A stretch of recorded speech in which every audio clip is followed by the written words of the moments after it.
revenons à l'astrologie mondiale, encore une fois.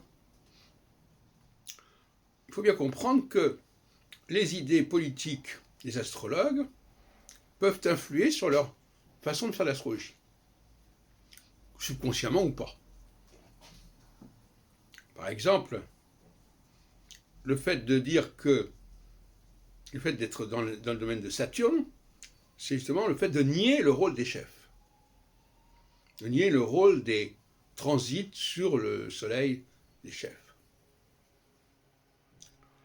Et c'est une façon, disons, communiste de voir les choses. Là. Ce n'est pas par hasard qu'André Barbeau n'intègre pas son astrologie mondiale, saturnienne, Saturno-Jupiter, neptunienne, peu importe, saturnienne, n'intègre pas les transits au thème natal de certaines personnalités. Parce que ça poserait un problème, ça montrerait que certaines personnalités sont capables de se mesurer avec le peuple, avec la volonté populaire. Bon. Et ça, c'est insupportable pour certaines idéologies.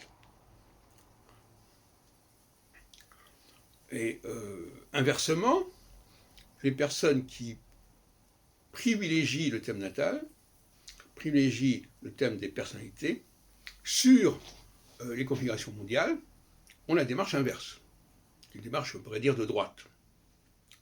Donc il y a une démarche de gauche qui privilégie l'astrologie mondiale, et une démarche de droite qui privilégie le thème natal.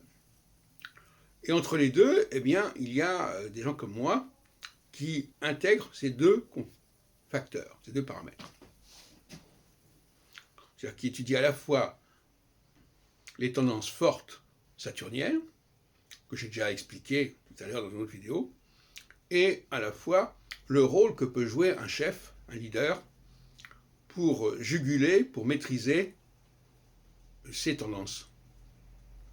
Et c'est là qu'il y a un équilibre entre ces deux forces. C'est comme ça que je vois que l'astrologie doit être un outil politique, démocratique, qui peut intervenir, qui peut agir, et qui n'est pas simplement dans l'observation passive.